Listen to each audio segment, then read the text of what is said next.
Emily McMichael here with the Movement Clinic, and today we are focusing on Chaturanga, or in yoga, a push-up. So whether you have done this 1,000 times or you've never really attempted this at all, we're all going to start off at the same place, because staying curious, having a beginner's mindset, and realizing there's always something new to learn about our movement practice, I think is really, really important.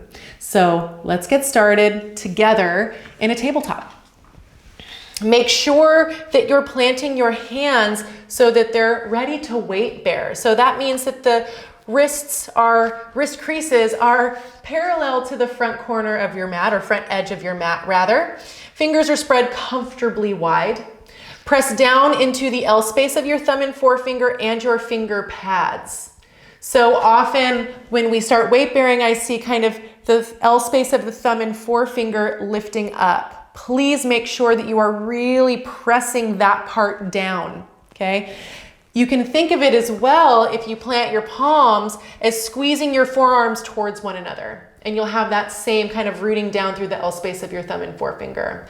And I say that and emphasize it because it is so important for wrist health and weight bearing in our hands, which Chaturanga is a lot of weight bearing in the hands, okay? So press down into the finger pads, press down into the base of all of your knuckles, especially that L space.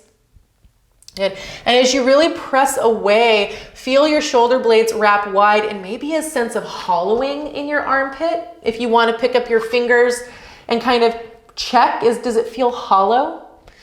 It might help you connect to that sensation. And then from here, lengthen the crown of the head forward.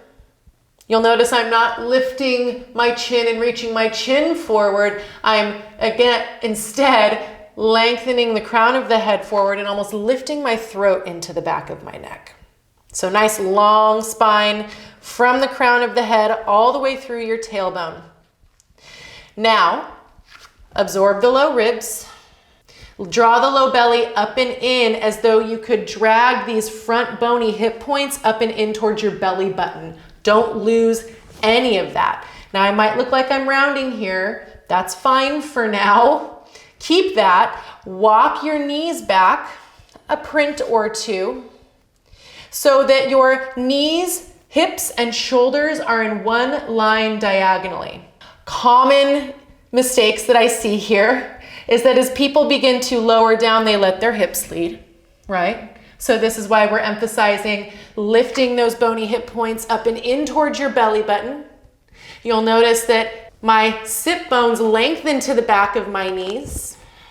And again, press away through your palms, shoulder blades spread wide across your back, armpits stay hollow. Keep that. And now lengthen the crown of the head forward. You might feel your heart lengthen through your upper arm bones. Kind of smooth out the rounding in the upper back. And then from here, you might begin to bend your elbows. Keep a sense of that hollowness in your armpits. Keep stretching your heart forward through the crown of the head. Keep lifting the low belly. Resist, resist, resist, and then press up slowly. So you don't have to go very far, maybe just an inch or two at a time.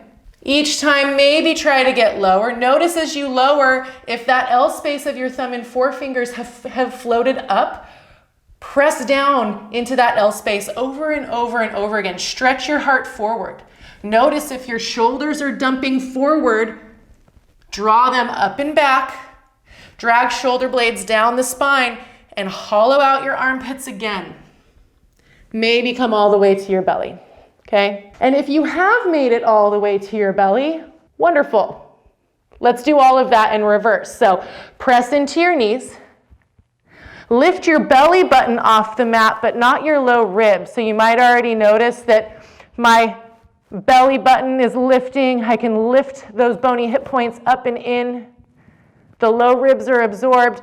I'm gonna press down into my palms, lift the front tips of my shoulders, hollow out my armpits, and slowly press up. Snap, crackle, pop in my elbow, okay? So start there and do that over and over and over again until you feel that you're ready for the next challenge. So we'll go through the hands and knees version one more time, and then we'll add the legs, okay? So find your way into your hands and knees, tuck your toes under. Again, press away through your palms, feel that hollowing out of the armpits, lift the bony hip points up and in towards the belly button, absorb the low ribs, and lengthen your heart through your upper arm bones, lengthen through the crown of the head, forward. Begin to lower. Maybe elbows just come to a 90-degree angle this time, and press up. Other elbow snap, crackle, pop. All right. Now, again, feel free to stay there. Lifting and absorbing kind of the front of the body into the back of the body, finding length from the crown of the head to the tailbone as the sit bones reach to the backs of the knees. This is a lot of work. If you want to move forward with those toes tucked under, press the inner heels back and down to lift the legs. So we don't want the legs to just be wobbly and doing nothing. We are lifting. Press your inner thighs up, reach back through your inner heels, reach forward through the crown of the head. Now we're lengthening from inner heels to the crown of the head. And from here, no need to shift forward, right? Just keep that hollowing out of your armpits, lengthening front and back, hugging in side to side, and slowly descend. If you find that your hips are dumping forward or that you're diving, go back to basics, okay? So, either half or full chaturanga, pick what you need. Watch the front tips of those shoulders. Don't let them dump forward. Watch where the weight in your palms is. Keep pressing down into the L space of the thumb and forefinger. Notice what's going on in these armpits. Keep them hollow as you lift in and out. Lift the belly, squeeze those floating ribs up and in, and then use your legs. It's as though in Chaturanga, we want to lift our weight off of our wrists. We don't want to just let our bones and all this heavy matter sag into our wrists and shoulders. Use that buoyancy of pressing away against the ground to help give you that sense of lift and lightness, and then begin to lower and press up, okay? I hope that this has given you a little bit of insight. You can hear me, I'm a little puffed right now. Chaturanga is hard work, and I would encourage you to do it properly. Move back, put your knees down, and really challenge some of these smaller stabilizers in the shoulder to intelligently fire on when we come into this weight-bearing position. It's only going to help you as you advance your practice. It's only going to help decrease the chances of discomfort, pain, or injury in the future.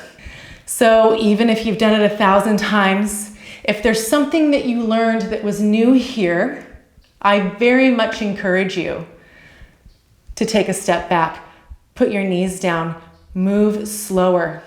Resisting gravity takes a lot of work, you guys. So use gravity as your resistance, and let me know what you think. Let me know if you have any requests. Again, I hope this was helpful to you, and I look forward to seeing you next time in class at the Movement Clinic.